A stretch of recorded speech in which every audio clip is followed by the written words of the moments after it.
Sahabat pendidikan karakter, ada 13 alasan mengapa kurikulum merdeka belum pantas diangkat sebagai kurikulum nasional. Alasan yang kedua adalah koherensi di dalam kerangka kurikulum.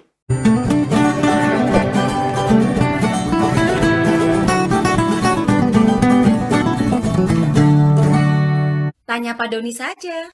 Kita tahu dalam sebuah kurikulum secara garis besar kita melihat ada 3 bagian besar yang harus ada di dalam sebuah sistem kurikulum. Pertama adalah tujuan pendidikan yang akan dicapai. Yang kedua, pendekatan metodologis dan pedagogis yang dipergunakan. Di sini ada filsafat manusianya, filsafat pendidikannya. Lalu yang ketiga adalah sistem evaluasi dan assessment untuk menilai keberhasilan sebuah kurikulum itu seperti apa. Nah, kurikulum merdeka tidak memiliki kelengkapan dalam kerangka kurikulum ini. Nah, kalau saya membaca draft Permendikbudristek tentang kurikulum merdeka ini, sebenarnya tujuan pendidikannya sudah ada, ya. Tetapi ini pun juga harus kita pertanyakan. Itu dari sisi tujuannya. Yang kedua, dari sisi metodologi dan pedagoginya, bagaimana cara-cara mengajarnya. Nah, ini tentu saja selalu ada banyak metode dan cara, termasuk misalkan pembelajaran berbasis proyek dan lain-lain. Itu sudah ada. Yang ketiga adalah sistem evaluasi dan penilaian. Tentu saja di dalam draft Permendikbudristeknya itu sudah ada, termasuk asesmen dan penilaiannya. Tetapi asesmen dan penilaian yang ada di dalam kurikulum itu adalah asesmen dan penilaian yang sifatnya individual dalam arti pembelajaran di dalam kelas yang akhirnya dinilai oleh guru. Maka di situ disebutkan untuk proses pembelajaran harus ada asesmen awal, asesmen formatif, asesmen sumatif, lalu kemudian ya penilaian oleh guru dan sekolah. Jadi dalam sistem evaluasi dan penilaian yang dibahas di dalam kurikulum merdeka, strukturnya hanya terbatas pada lingkup sekolah dan kelas. Padahal di dalam sebuah sistem kurikulum, apalagi ini kurikulum sebuah negara loh ya, kita tidak berbicara tentang kurikulum di sekolah. Yang oke, suka-sukanya sekolah ada asesmen seperti ini atau seperti itu, silahkan kalau itu di tingkat sekolah. Tetapi yang kita desain ini adalah kurikulum nasional. Kurikulum yang berlaku untuk seluruh anak Indonesia, dan salah satu tujuannya adalah untuk memberikan benchmarking sejauh mana anak-anak Indonesia itu dengan kurikulum yang baru itu memiliki hasil belajar yang baik, sehingga kita bisa membandingkan atau bisa mengukur sejauh mana pengetahuan keterampilan dari anak-anak Indonesia ini dibandingkan dengan anak-anak dari negara lain.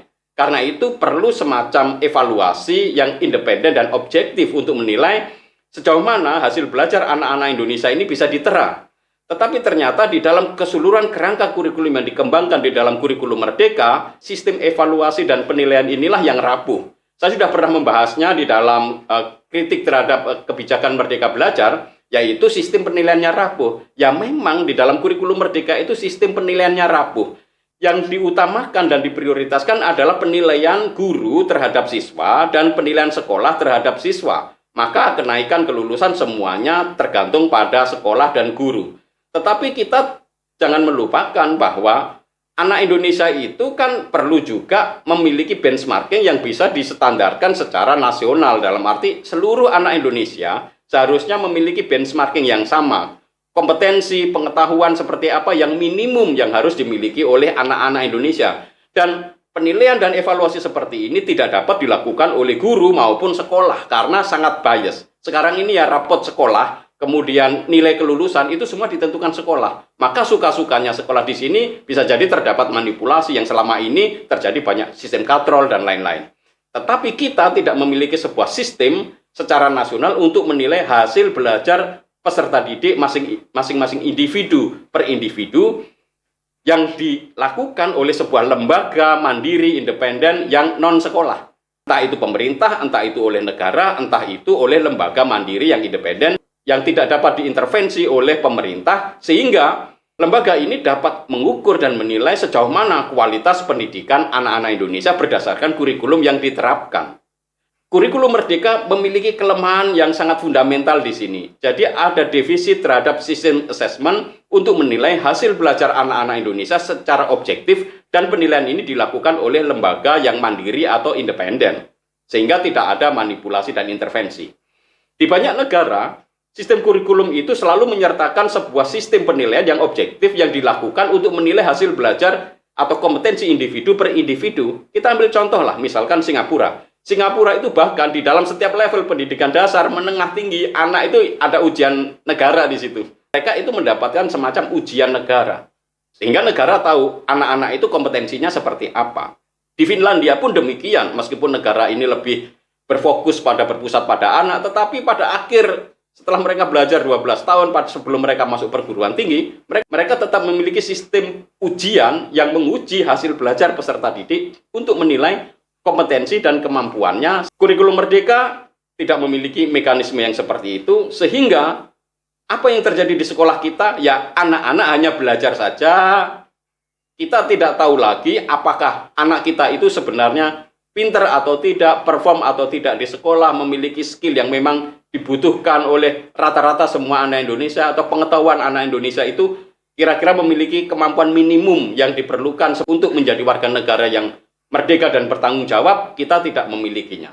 Ini terjadi semenjak kebijakan ujian nasional dihapuskan. Saya tidak ingin mengembalikan ujian nasional ala lama, meskipun kami waktu itu BSNP mendapatkan mandat dari undang-undang untuk melaksanakan ujian nasional. Ujian nasional ala yang lama itu memang harus dihilangkan. Tetapi jangan lupa, kita tetap membutuhkan semacam ujian oleh negara untuk membenchmarking anak-anak Indonesia secara individual, sehingga pada level tertentu negara itu tahu anak ini pada level seperti apa. Karena saya melihat Asesmen Nasional Berbasis Komputer (ANBK) itu tidak mampu dan tidak bisa berfungsi untuk menilai kualitas hasil belajar masing-masing peserta didik. Mungkin dia bisa menilai sebuah sistem, tetapi sebuah sistem juga bisa dinilai dengan model ala ujian nasional lama. Ujian nasional lama itu juga bisa menguji sebuah sistem, bahkan lebih objektif, lebih independen, berbasis komputer, dan tidak dapat dibocorkan. Tetapi model yang seperti itu ternyata kan terlalu high stake testing. Nah, kita perlu memiliki semacam ujian standar yang katakanlah ujian yang dilakukan oleh negara dan dilaksanakan oleh lembaga yang mandiri dan independen untuk membenchmarking, menentukan sejauh mana kualitas anak-anak Indonesia berdasarkan beberapa mata pelajaran pokok yang dianggap penting dalam rangka persaingan bangsa. Misalkan matematika, sains, bahasa Indonesia, dan bahasa Inggris. Nah, ini akan menjadi bagian yang seharusnya penting di dalam kurikulum Merdeka. Tetapi ternyata kurikulum Merdeka tidak sampai di sini.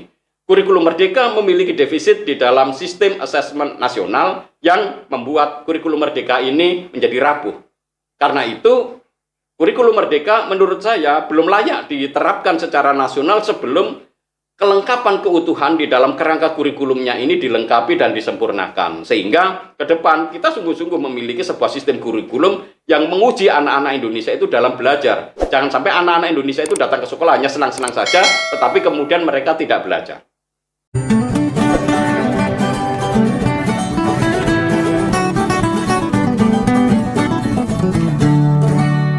Tanya Pak Doni saja.